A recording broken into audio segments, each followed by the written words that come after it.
Hello viewers, welcome to Ranu's lifestyle. আশা করি আপনারা সকলেই ভালো আছেন, সুস্থ আছেন। তো আজকের আমি আপনাদের সাথে যে রেসিপিটা শেয়ার করব সেটা হলো ফ্রাইড রাইসের সাথে খাওয়ার জন্য চিকেন কষা। তো এই চিকেন কষাটা বানানো খুবই ইজি এবং আমি চেষ্টা করলাম একটু অন্যরকমভাবে বানানোর জন্য। এটা খেতে কিন্তু ফ্রাইড রাইসের সাথে খুব সুন্দর লাগে। এটা আমি নিজে ট্রাই করে দেখেছি, তাই জন্য ভাবলাম আপনাদের সাথে শেয়ার করি। তো আশা করি আপনাদের এই রেসিপিটা ভালো লাগবে। এই রেসিপিটা শুধু ফ্রাইড রাইসের সাথেই নয়, লুচি বা পরোটার সাথেও খেতে কিন্তু খুব ভালো লাগবে এবং সাদা ভাতের সাথেও ভালো লাগবে। তো চলুন রেসিপিতে চলে যাই। প্রথমেই আমি এখানে 1 কিলো মুরগির মাংস ভালোভাবে ধুয়ে বেছে পরিষ্কার করে নিয়েছি।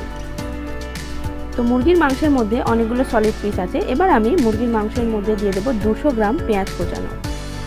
তো পেঁয়াজটা দিয়ে দিয়েছি 1.5 চামচ রসুন বাটা, আর দিয়ে দেব 1.5 চামচ আদা বাটা।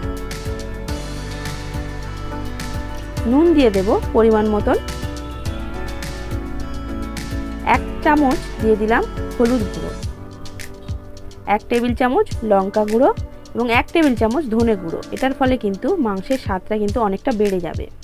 2টো মাঝারি সাইজের টমেটো কোচানো দিয়ে দিলাম, আর দিয়ে দিলাম 1/3 কাপ সাদা তেল। আপনারা চাইলে এখানে 1/2 কাপ ব্যবহার করতে পারেন। তো এবার আমি মাংসটাকে ভালোভাবে হাতের সাহায্যে কিন্তু মাখিয়ে নেব। হাতের সাহায্যে মাখালে কিন্তু মাংসের ম্যারিনেশনটা সবসময় ভালো হয়। তো হাতের সাহায্যে ভালোভাবে মাখিয়ে নিয়ে আমি এটাকে প্রায় 15 থেকে 20 মিনিট ঢাকা দিয়ে রেখে দেব। এবার আমি 500 গ্রাম আলু নিয়ে নিয়েছি।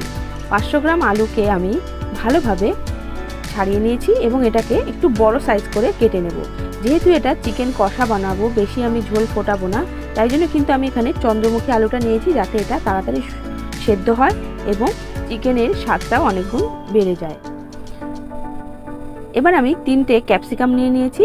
ক্যাপসিকামগুলোকে আমি ভালোভাবে পরিষ্কার করে নেব, নিয়ে আমি কিউব করে কেটে নেব।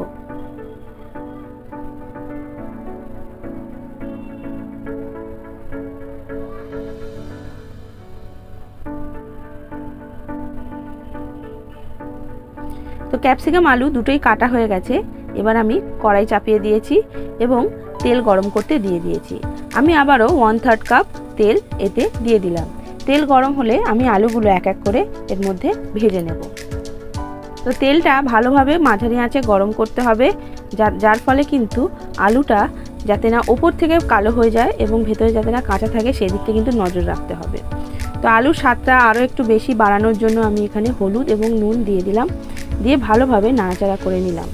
আলু ভাজা হয়ে গেলে মোটামুটি আমি আলুটাকে তুলে নেব। দেখুন আমি হালকা গোল্ডেন করে আলুটাকে ভেজে নিয়েছি। এবার সেই তেলেই আমি ক্যাপসিকামগুলোকে নাড়াচাড়া করে হালকা ভেজে নেব।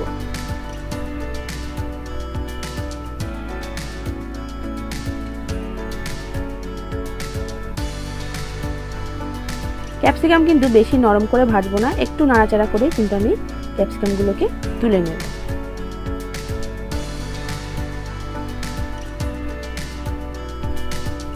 এবার ওই তেলের মধ্যেই আমি গোটা গরম মশলা ফোড়ন দিয়ে দেবো, 4টে এলাচ, কয়েকটা লবঙ্গ এবং 2-3 টুকরো দারচিনি এবং একটা তেজপাতা ছিঁড়ে আমি দিয়ে দিলাম। মশলাটা ভালোভাবে ফুটে উঠলে আমি যে ম্যারিনেট করা মাংস সেটা দিয়ে দিলাম। মশলার সাথে মাংস ম্যারিনেট করে রাখলে মাংসটা কিন্তু ভেতর থেকে অনেকটা জুসি হয়। তো এটা ভালোভাবে আমি নাড়াচাড়া করে নেব তেলের সাথে।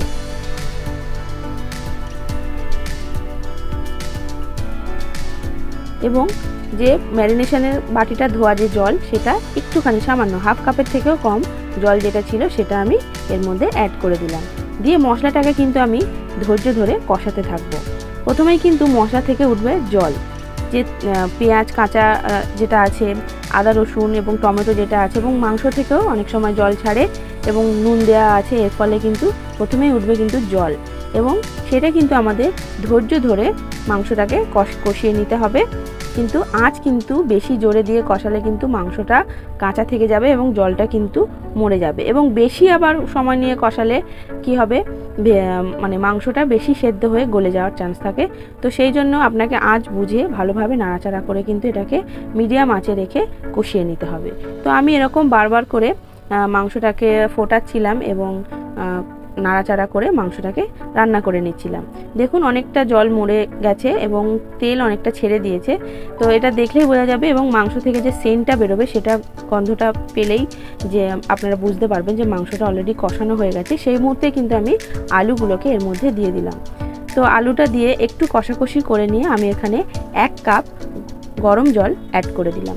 মাংসতে কিন্তু সবসময় গরম জল দিলে মাংসের টেস্টটা কিন্তু অনেক অংশেই বেড়ে যায়। তো গরম জল দেওয়ার পর আমি এটার মধ্যে ভাজা ক্যাপসিকামগুলো দিয়ে দিলাম এবং ভালোভাবে নাড়াচাড়া করতে থাকবো। মাংসটা বেশ ভালোভাবে ফুটে গেছে, আবারও আমি ভালোভাবে নাড়িয়ে নেব যেন কোনো অংশে যেন না তলা থেকে ধরে যেতে পারে। তো সেটাও আমি খেয়াল রাখবো। এই পুরো রান্নাটাই কিন্তু আমি মিডিয়াম ফ্লেমে করছি, একটু সময় নিয়ে করতে হবে। আমি দিয়ে দিলাম সামান্য একটু চিনি দিয়ে দিলাম যাতে মাংসের টেস্টটা আরও একটু বেড়ে যায়। তো ঝোলটাকে আমি সামান্য একটু ফুটতে দেব। এবার ওপর থেকে আমি গরম মশলাগুলো ছড়িয়ে দেব এবং আবারও ভালোভাবে নাড়াচাড়া করে নেব।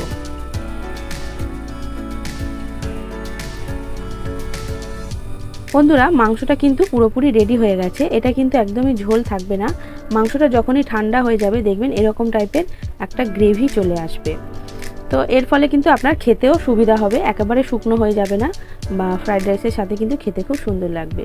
তো বন্ধুরা এই ছিল আজকের আমার রেসিপি ফ্রাইড রাইসের সাথে খাওয়ার জন্য মাংস কষা। তো কেমন লাগলো এই সিম্পল সাধারণ রেসিপিটা আমাকে অবশ্যই কমেন্টে জানাবেন এবং এই গরমে ভালো থাকবেন, সুস্থ থাকবেন। আজ তাহলে আসি, আবার দেখা হবে নতুন কোনো রেসিপির সাথে। নমস্কার।